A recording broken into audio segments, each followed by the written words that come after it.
And good evening, Pittsburgh Steelers fans. Welcome to another episode of Steelers Friday Night Six Pack. I am your host, Tony Defio, and I thank you for joining me on this improving weather-wise Friday evening in Pittsburgh. It's like 40-something now, I think. It's going to be close to 70 tomorrow on Saturday, so I'm really looking forward to it. Crazy March weather we're having right now, but Saturday should be the fun, crazy part.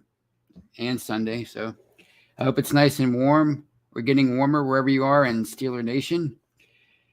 And before I continue, as always, I'd like to please ask you and encourage you to subscribe to our YouTube channel, Behind the Steel Curtain YouTube channel. We bring you live shows each and every day, including this show, The Hangover, the Steelers Preview, Steelers Postgame, the Curtain Call, which is it's the show with Michael Beck and Jeffrey Benedict that they host each and every Wednesday during the offseason. The Touchdown Under with Matty Peverall and Mark Davison. The Hangover with Brian Anthony Davis, Shannon White, and me. That's every Monday, especially during the offseason because there will be no Monday games. During the offseason, there will be no games. And you can catch those shows after the fact on any audio platform. Before I continue, I would also like to tell you that you can catch all of our live shows on Facebook too. And if you're watching me right now on Facebook, you know that. And you're probably, hopefully, writing nice stuff. But if it's mean, I can take it. So hello, live Facebook, or Facebook Live, I should say. But again, you can catch all of our live shows after the fact on any audio platform, including Spotify, iHeartRadio, you name it. You can find it anywhere you can find podcasts of the audio variety. You can catch Behind the Steel Curtain's plethora of live shows and audio-only shows. You can catch those on any audio platform. We have Let's Ride with Jeff Hartman, the Live Mic with Michael Beck, the Stat Geek with Dave Schofield. And by the way, I forgot to mention the Scobro Show. That's one of our live shows that you can catch on YouTube or Facebook. That's with Dave and his brother Rich. So you can catch that and the Stat Geek, hosted by Dave. You can catch From the Cutting Room Floor with Jeffrey Benedict. You can catch What Ian's Talking About. You can catch The War Room with Matty Peverall. We have so many shows, both of the live and the audio variety. You won't be sorry. So please check those out. And, of course, check out Behind the Steel Curtain, the website. We bring you news, commentary, film breakdown, any kind of news we'll have it for you, especially if it's Steelers related. And it's always Steelers related. So you can please check that out. It's your one-stop shop for all your Steelers needs. And, of course, let's check out the live chat. And I see that we have a dark horse as the first person in. We usually don't have George Teston as the number one. But sure enough, the underdog comes through on Friday night, and he's the first one in the live chat. And fittingly, he has the Jack Lambert picture in his profile. And Jack Lambert was kind of an underdog out of Kent State, undersized, went on to the Hall of Fame. So it's fitting. So welcome to George. Welcome to Kazam, Manzor, Daredevil, Steelers Pittsburgh, Brian Brown, Danny Owens Jr., Robert Armstrong Sr., Just Me. Welcome, Just Me.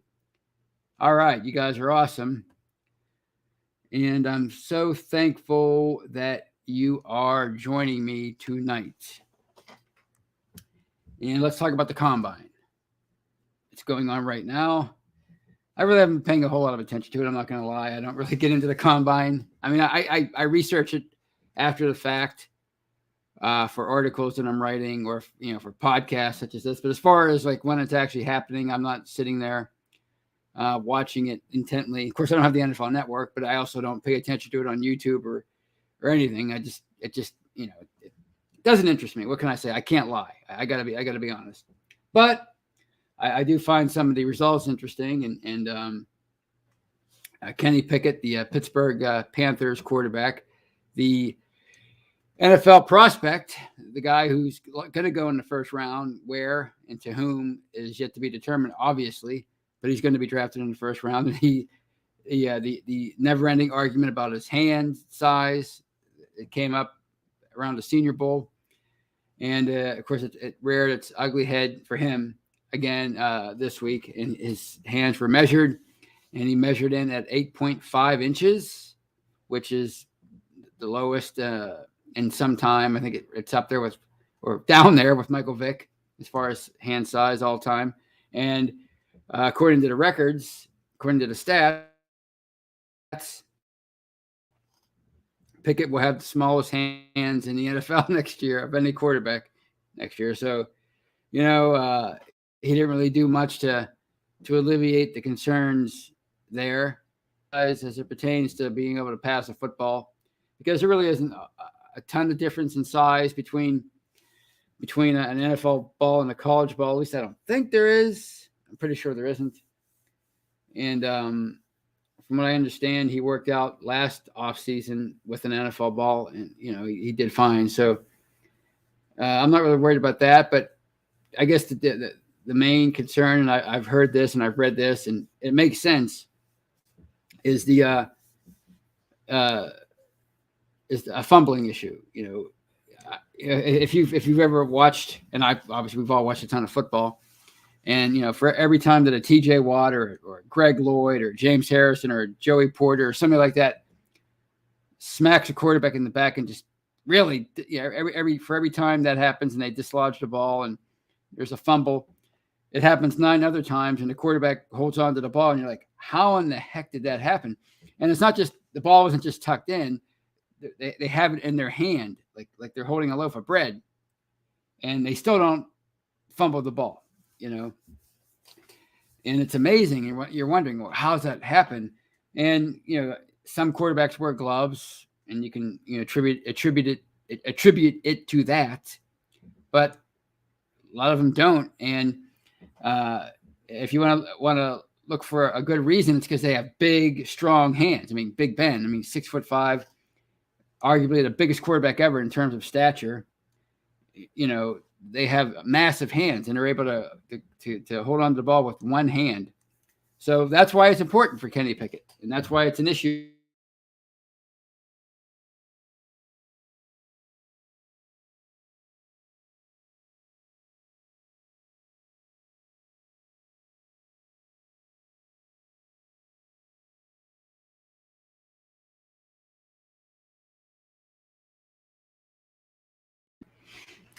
Hello, sorry, I got disconnected again. This darn microphone. Anyway, if it wasn't a factor for quarterbacks' hand size, then they wouldn't be talking about it in the NFL. They wouldn't be measuring for it. It wouldn't be an issue at all. It wouldn't be a talking point. So obviously, it's an issue. Obviously, I don't think it's going to affect Kenny Pickett's draft status. I think he's still going to go in the first round. And in the first half of the first round, and if I had to guess, he's probably going to be gone by the top 10. So George Teston brings up in the live chat, Ben's pump fakes. Has anybody ever had a sicker pump fake than Ben Roethlisberger? The ability to just pump the ball, or just change his mind in mid-throw and hold on to the ball and then go somewhere else with it. Big Ben was maybe the best at that ever. And that's another factor with Kenny Pickett's hand size. He won't be able to do things like that, at least not on a regular basis. So it's an issue, but I don't think it's a deal breaker. I don't think it should be. I think you should factor it in, but I don't think it should be a deal breaker. And I think he'll be drafted. I think he's going to be a fine. As of right now, you can't talk in absolutes. That's why I say I think he'll be a fine pro. Will he be a great professional quarterback? It remains to be seen. But I don't think if he does fail as a NFL quarterback, it's not going to be because of his hand size. That's one thing that people, when they talk about it being a factor, they don't say that part of it. If Kenny Pickett fails, it won't be because he has small hands. It'll be because he can't, maybe process information at the pro level, or he doesn't have the physical, he doesn't have the arm strength, something like that. So I'm not worried about that. But he did put on a pretty decent combine from what I've read. He ran a 4.740 in the 40-yard dash, which isn't extremely fast for a quarterback. But we saw how mobile he was in college. We saw in the ACC championship game when he faked the some say unfairly faked the defender with the fake slide and kept his balance and ran for a touchdown. But there were plenty of other examples of his ability to scramble and run during his 5 years at Pitt. So yeah, he put on a decent enough show. He finished third behind Desmond Ridder, and I forget the other guy's name. I wrote it down. I can't find it. But he finished third in the 40 and in the box jump or whatever it's called. Oh no, the vertical jump. So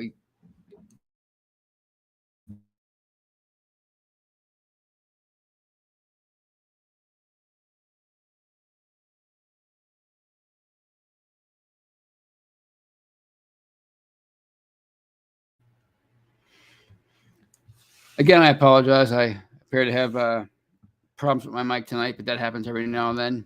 There's always technical issues going on somewhere in the world. But if I'm not back, you'll let me know in the live chat. And it appears that I'm okay. But anyway, Desmond Ridder from Cincinnati, he's putting on a decent show as far as his athletic grades at the combine.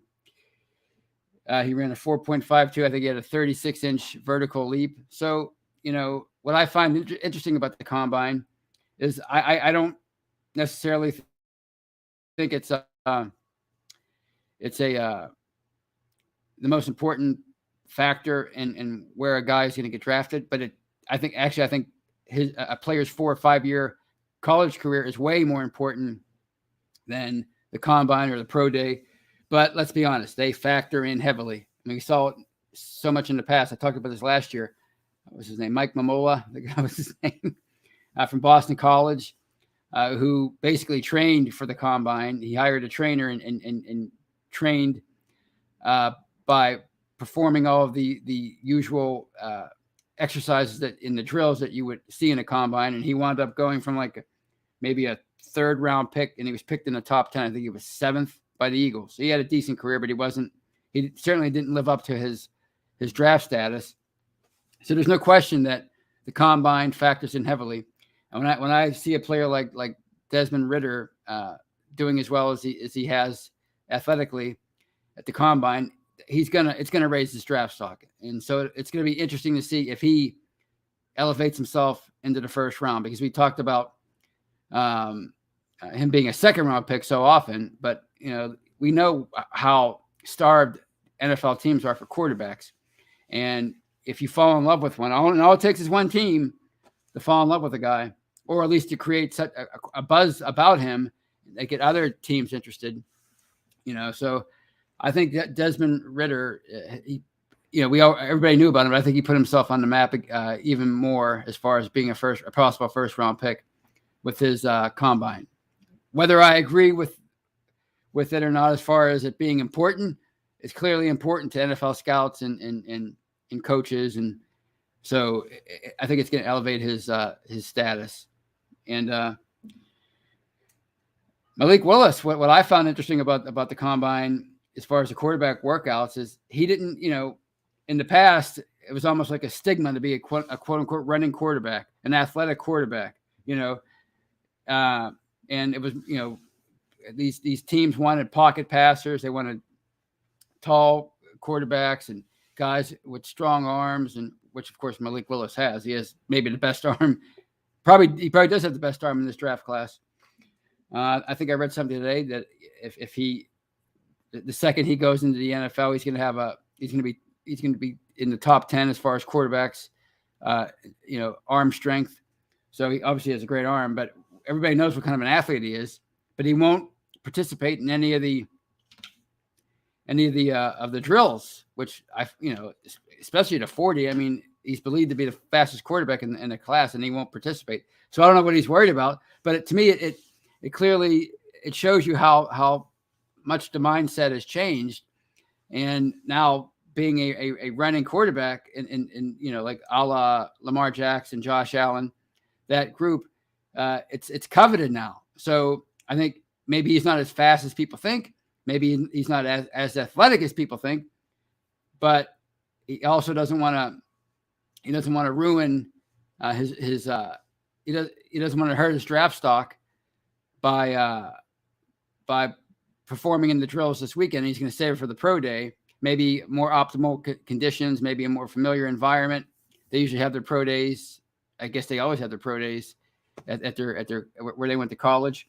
So maybe that's what he's saving for. He wants to show prospective employers that, you know, his speed is as advertised, his athleticism is as advertised. And he did put on a bit of a show with his arm. So, you know, he's done well for himself in that regard. And he, just like he did at the Senior Bowl, he was reportedly the best passer that week. And, you know, so that's what I find interesting, because a quote unquote athletic quarterback, that used to be something they tried to, you know, shy away from. I'm not just an athlete. I'm a great quarterback. I'm a great passer. I have a great arm, you know, blah, blah, blah. Now they want to kind of, these young quarterbacks, they want to kind of save that stuff and they want to protect it, you know. So it just goes to show you how much it's shifted and how much players like Lamar Jackson have changed the NFL and changed what we thought of what your prototypical quarterback should look like and how he should play and what skill set he should possess. Well, it's different now. So, you know, Malik Willis is I think that just from an arm standpoint, I think he's certainly doing well for himself at the combine. And, you know, the kind of show he puts on his pro day, I think it's really gonna. I think his stock is gonna skyrocket even more. I look for him, and I've gone back and forth with Malik Willis, and it's probably just based on listening to talk radio and reading articles about him and reading mock drafts and everything. But I'm kind of convinced now that after his pro day, he's going to shoot up and be up there with Kenny Pickett as far as battling out for the top quarterback being taken in this draft class. So it's just Malik Willis is an interesting study, and I think he's an interesting study in how the perception of quote unquote running quarterbacks, what that is now, and it's thanks to Lamar Jackson, thanks to Josh Allen, and thanks to so many quarterbacks being mobile now and needing mobility to be considered a franchise guy in the NFL now. Patrick Mahomes, those kind of players. I mean, they're all mobile. Baker Mayfield, Joe Burrow, everybody's mobile now. I said it before. Even Mason Rudolph is fairly mobile, way more mobile than obviously Ben was at the end. So that's what you need now. And it's a skill set that helps a quarterback coming out of college as opposed to hurting it, which used to be a reality in the past. So it's going to be an interesting thing to continue to watch moving forward over the next, still 2 more months basically to go before the draft. So I'm looking forward to that. And I was writing down some of the 40 times for a few of the receivers that I Tyquan Thornton from Baylor, 4.2840. Realus Jones out of Tennessee, 4.31. And then Calvin Austin from Memphis, 4.32. Those are crazy fast times. And from what I read, none of those guys are really considered top receiving prospects, but I guarantee you they're going to elevate their status with those 40 times alone. So look for those guys to start popping up more and more in mock drafts and maybe at the end of the first round for teams that need receivers, maybe even the Steelers. Because another thing I found interesting about the combine, at least so far, is how many receivers they visited with. We saw all the quarterback names that they visited with, the typical, obviously Willis, Pickett, Ritter, Matt Corral, Sam Howell. They visited with all of them, and that's to be expected. They're in the market for a quarterback. whether it's in the draft or free agency. But all the receivers that they visited with, that tells me that they have their eye on a receiver fairly early in this draft. Whether it's in the first round or the second or third, I don't know. I mean, if it's the Steelers, it's probably going to be in the second or the third round. That's usually where they pick their guys. But that's a position I never really considered much in the first round because of the need for quarterback and offensive line and, of course, defensive line. So that's something to keep an eye on too. So that's pretty much what I've taken from the combine so far is to review a little bit, Kenny Pickett's, why his hand size matters. It's not because I think it's much to do with passing the ball. It's more protecting the ball, during a fierce pass rush. And the fact that Malik Willis is protecting his athletic drills and he's saving them for the his pro day, as opposed to unveiling it at the combine, because that skill set is considered valuable now for a young quarterback and not a detriment like years ago. So that's pretty much all I had to say about the combine. Things are going to change drastically now moving forward based on, well, I guess it's not all I had to say about the combine, but as it pertains to the draft, things are going to change big time now based on the information that comes out of Indianapolis this weekend. Mock drafts are going to change. Rumors are going to change. You're going to start hearing more teams being linked to specific players based on where they're drafting and their team needs. And again, I just find that interesting because you can make a strong case for the college tape being way more important than the combine drills, but it seems like it's become such a popular thing over the past 15, 20, 25 years that they're almost given equal weight. What a player does over 4 years, yeah, that's great, but what did he do in his combine? Oh, he did that? Okay, well, he might not have been very productive in college, but those 3 or 4 days in Indianapolis mean so much, and we now see him as a true, legit prospect. So yeah, things are going to change, and it's going to be interesting to see how free agency changes the draft, as it does every year. Once these teams begin to address some needs in a couple of weeks, and it's only a couple weeks away now. It's crazy how fast time is flying. Once they begin to address needs, and whether it's with quarterbacks, there are going to be a lot of quarterbacks out there. Where do they go? Receivers, you're hearing about Amari Cooper. He's probably going to be cut by the Cowboys. That's going to be a big player in free agency now, somebody that people weren't expecting. So depending on who gets him, that's going to change. Where these young receivers go. And of course, there's linemen out there and a bunch of cornerbacks, like we talked about a couple weeks ago. So it's gonna affect everything. And once that kind of gets settled, even though free agency is never truly over after it begins. Excuse me. Once that gets settled, then it's really you're gonna see the draft take shape. And I think the thing I find interesting about the draft is, I make fun of the coverage every year. It's nonstop from the time the Steelers season ends. In fact, even before it ends, people never stop talking about the draft, but primarily after the season ends, the draft talk just ramps up and it never stops.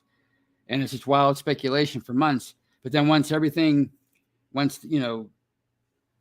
Senior Bowl and the combine and the free agency and then these pro days and everything, once that all gets past us, and you get to about a month away from the draft, then you see these mock drafts tend to be more accurate. If you go back and you compare the last few weeks of mock drafts, if you take like 20 or 30 or 40 of them and you compare them to the actual draft, they're fairly accurate. So things tend to become more crystallized after March. So it's going to be a pretty fun in something that, as far as free agency is concerned, Steelers fans haven't really gotten to experience, like I said last week, in the modern era. So that's pretty much all I had to say about the draft. It's if you're worried about the defensive line, it looks like that might be in better shape than we were wondering, because of people like Cam Hayward basically honestly coming out and saying, Stephon Tuitt is probably coming back, and Tyson Alualu is probably coming back. It doesn't mean they're gonna draft they're not going to draft a lineman high, but if you can get Tuitt and Alualu back for at least one more year, that's going to make that defense presumably a lot better than it was, particularly against the run. So, and that should make their inside linebackers that much better, no matter who they are, whether it's Bush and Schobert or Bush and somebody else. To me, that was good news, because Art II, Kevin Colbert, they really didn't say much as far as, like they didn't shed a whole lot of light on Steph's mindset, other than they were excited to have him back, or they were not excited, but that's not the right word. They were hopeful to have him back.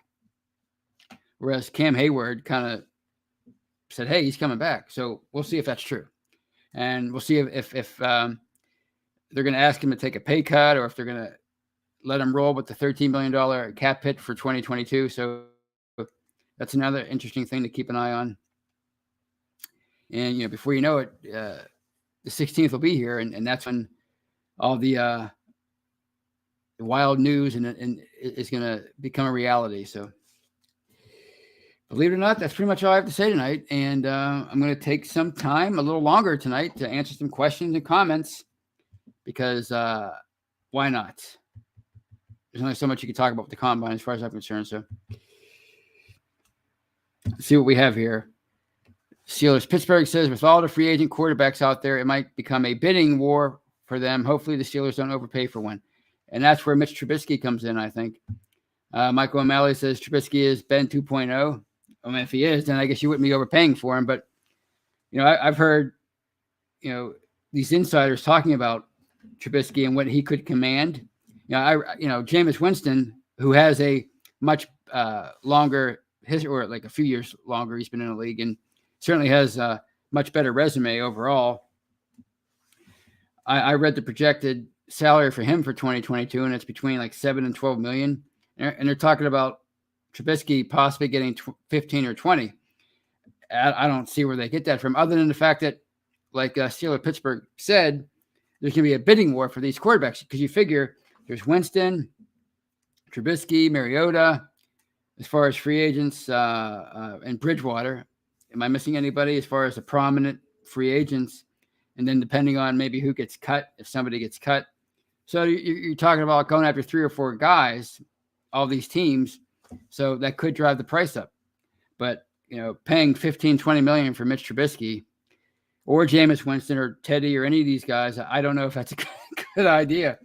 So that would be interesting to see what happens there, if that becomes the asking price for these quarterbacks that not long ago I thought they could get for fairly cheap, relatively speaking.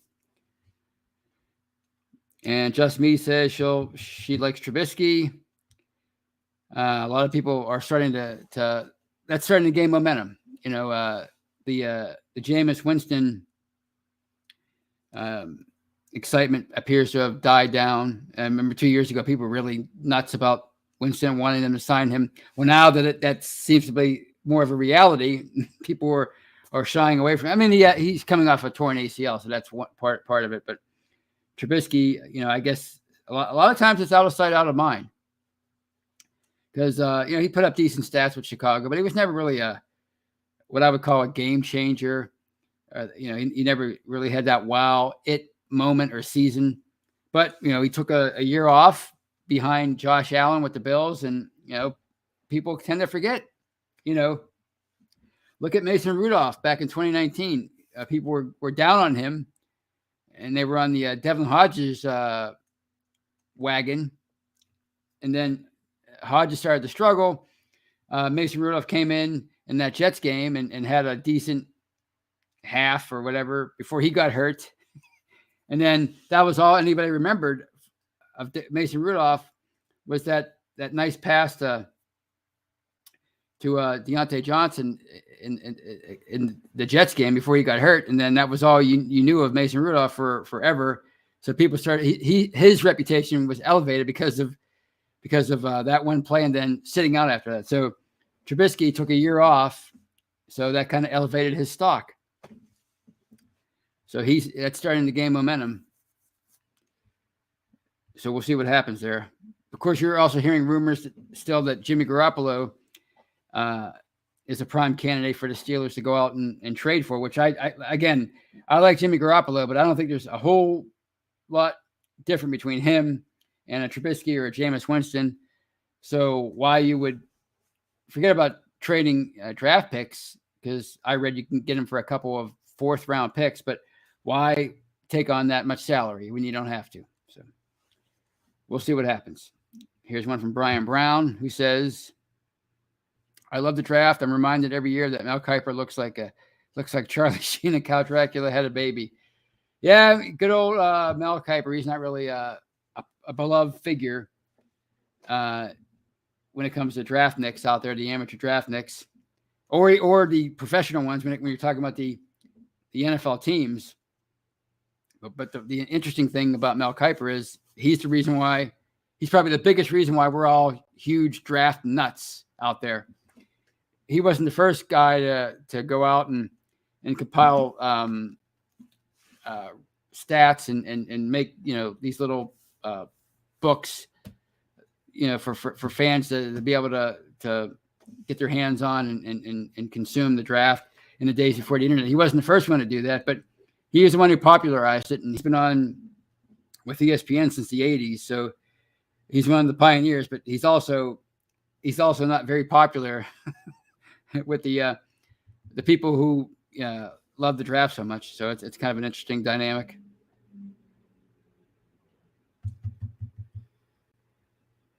This one from Clarence Washington. For this team to move forward, they have to fix the O-line. Well, I'm sure they're, we talked about this last year. It wasn't going to happen. Wasn't going to happen overnight. Wasn't going to happen in one off season. The chances of that happening were slim. They essentially got rid of everybody in their O-line last year, except for Shooks, and brought in a bunch of new people. They brought in a new left tackle, a rookie left tackle, a rookie center, a second-year guard. They moved Shooks over to right tackle, and then they brought in a veteran in Trey Turner. So it wasn't going to be fixed overnight. But, like I said, in the last 2 years, in the last two drafts, they found themselves a starting left guard, and it would appear to be a starting left tackle. A lot of people are still down on Dan Moore. I don't know why. Maybe it's an analytics thing. Maybe it's a Pro Football Focus thing. But he started all year as the left tackle last year after playing left tackle all throughout college. And now the popular opinion is that he should switch over to right tackle, which doesn't make any sense, because if that's his natural position, why would you play him out of position? It's not as easy as people think it is to move from left to right tackle or left to right guard or whatever. So, the jury is still out on Moore, of course, and even Kevin Dotson. But it appears that they found a couple of budding starters. And in terms of center, Kendrick Green, he struggled mightily last year, but we don't know. Kevin Colbert mentioned an injury that he had, which is what knocked him out by the end of the year. But we don't know what he's doing this offseason. We don't know how much that's going to affect his future in the NFL. We don't know how much it's going to improve his performance. We've seen second-year players make huge leaps just about every year, and maybe he'll be that surprise guy this year to make that leap at center, or maybe they'll move him to guard. I don't know. Either way, if they can find another starter at either position, they'll be that much better. But yeah, they definitely have to continue to fix the line but it's an ongoing thing. And, between free agency and the draft, they're likely going to bring in a 2 or 3 more people this year to infuse that unit with more talent. So we'll see what happens there.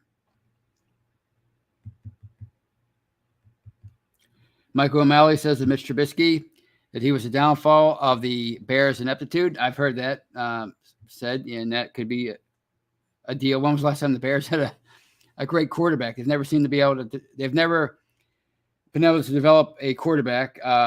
Even Jim McMahon was just okay. He was more grits and guile than he was talent, even though he was a first-round pick.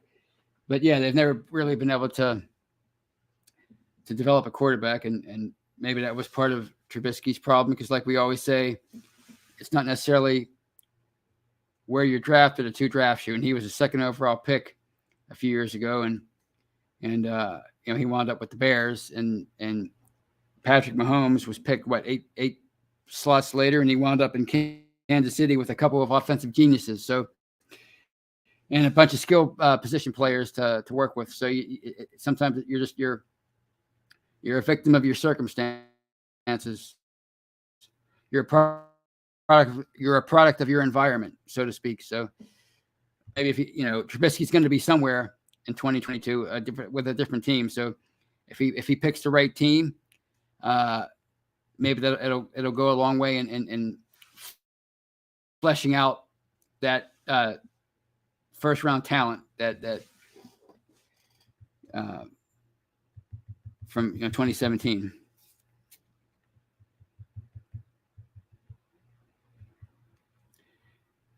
And Marcus says that Mitch got benched. He struggled in Chicago. He struggled to establish himself, but it looked like he was making some progress there towards the end. So we'll see.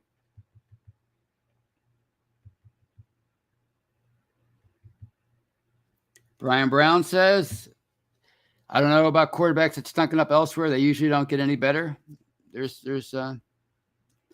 more examples of you being right than wrong, of course. Like I read today in the comments section of the article I read about Mason Rudolph. A lot of these players can look at a fellow NFL prospect or a rookie and tell right away whether they have it or not. So just because you move around doesn't necessarily mean your play's gonna improve. The grass might be greener elsewhere, but doesn't mean you're any better of a player. So we'll see. Mike O'Malley says Mason will be the guy and prove the haters wrong. Well, would be a neat story, as I wrote about on Friday. It would certainly be a neat story. I mean, I'm all about the story. I want to see them succeed, but it would be an interesting story. So would Dwayne Haskins if he came out of nowhere, and I wouldn't say, not even say came out of nowhere, but if he takes advantage of his second chance and reaches his full potential, that first round pedigree that he has. So there's a lot of interesting ways this can go this year. I mean, if it's Rudolph or Haskins and they make a huge leap, I mean, wow, that would be a story. I mean, it really would be a great story. Whether I know a lot of people don't want to hear that right now because neither is all that popular with the fan base.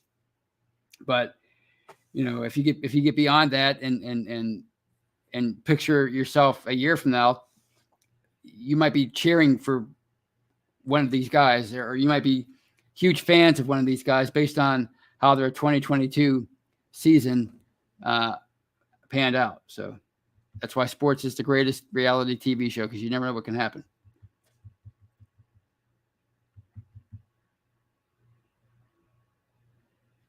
Mark Tobin, and he's obviously not a Mason believer, and I'm about to fall over in laughter with all y'all Mason believers. I hope he does okay, but I don't think he's the guy. Well, I don't, when it comes, if you're talking about me, for example, I'm not necessarily a Mason believer. I just think it would be a neat story if he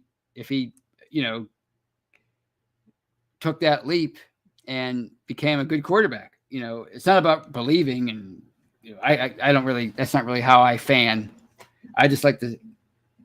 I'm willing to accept anybody that's good, but I don't. I also don't. When it comes to a player, I don't necessarily make up my mind about them right away. And I know Rudolph has had a few years to prove himself. He's also only been in 17 games. That's 17 games over 3 years. So it's not necessarily about being a believer. It's about,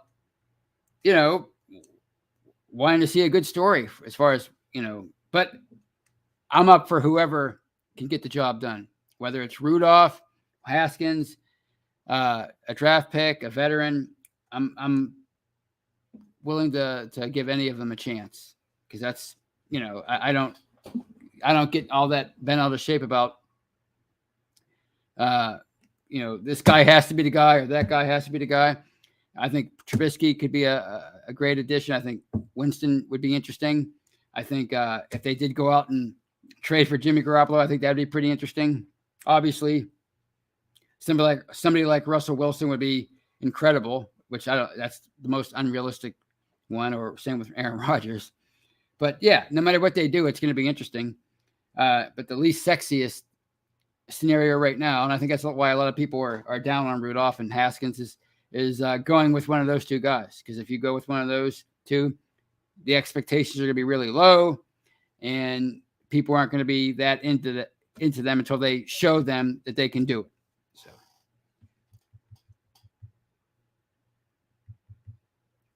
Mark Tobin says they need to find a bully of an O-lineman. Well, that was the plan last year. Adrian Clem was considered an aggressive O-line coach. Obviously, Kevin Dotson came in 2 years ago with that reputation as a road grader. Dan Moore came in with that kind of reputation. Obviously, Kendrick Green came to the NFL with an aggressive reputation. So they're definitely trying to go in that direction.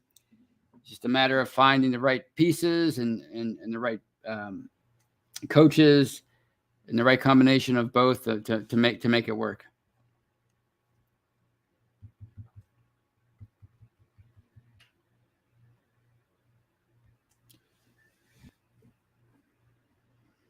All right.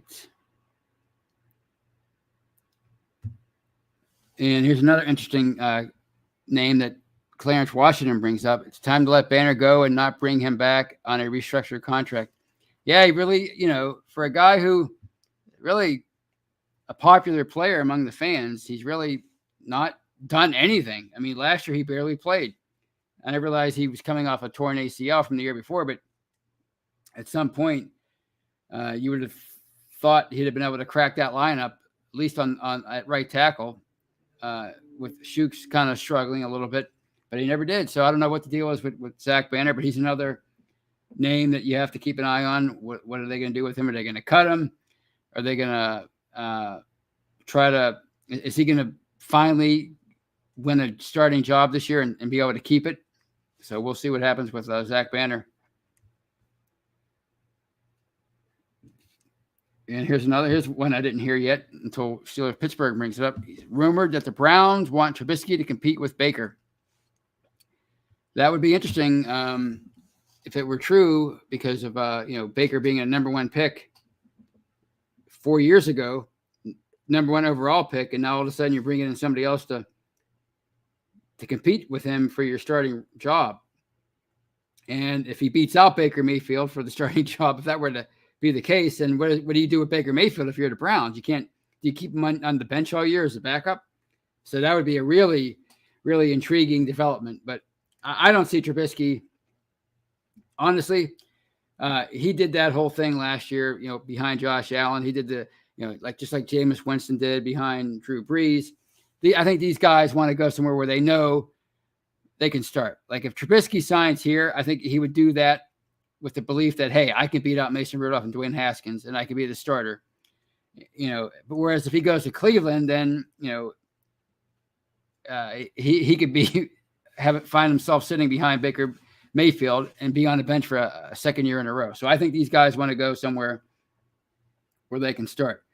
So unless the Browns throw a bunch of money at Trubisky, and I don't know why they would do that with Mayfield. I mean, you talk about making somebody angry, making your potential franchise quarterback angry.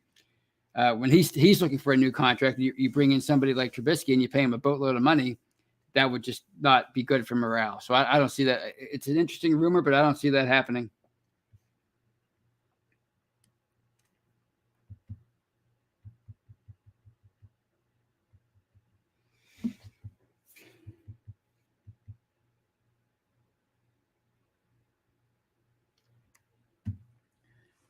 Steelers Pittsburgh says Tony just wants to see Mason's girlfriend around. Yeah, well, I mean, wouldn't that be something if Mason Rudolph becomes a star and then his girlfriend, the lovely Jeannie Bouchard, the tennis star, she becomes a local celebrity.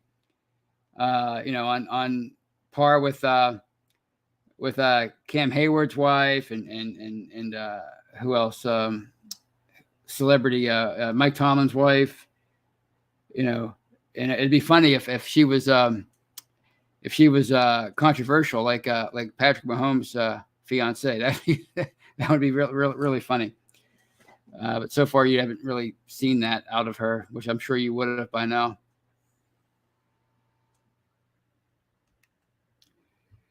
All right. Daniel H says, does Mason need to be a great quarterback for the Steelers to win a Super Bowl or just good?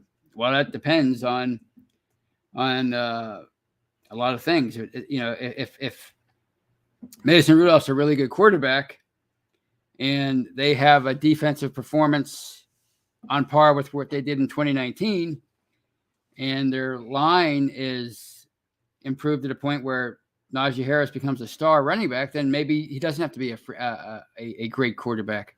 But traditionally speaking, when push comes to shove, you need your quarterback to step up and win games for you. And, the whole game manager thing, the Trent Dilfers of the world, was it Rob Johnson with the Bucs? Those kind of quarterbacks, they're becoming rarer and rarer as far as being able to win a Super Bowl. And those two defenses that I just mentioned, they were all-time great defenses, especially the 2000 Ravens. So it would take a lot. But if you look at especially recent history, the quarterbacks that win are usually they have to make big plays in big moments, and Rudolph has a long way to go to convince people that he could be that kind of, even if he's a good quarterback, that he can make the key plays in the key moments, because he's never really done it. So it can happen, but it would have to involve a lot going right. So here we are at the 9:48 mark. I think I'm going to call it a night. It's been a fun show. We got through another one, and there's some more combine to go. And before you know it, we'll be talking about free agency being right on the horizon next week. It'll be the 11th. So we'll be 5 days away from free agency and people losing their minds in good and bad ways. So I can't wait. So please continue to check back to the Behind the Steel Curtain, the website and the podcast. We're going to keep you up to date on everything involving the combine and the free agent rumors. You're going to pop up even more now because there will be nothing else to talk about but free agency. So please stay tuned. And until I talk to you on Monday on The Hangover with Brian and Shannon, you guys have a great weekend. And as always, go Steelers. Take care, everybody.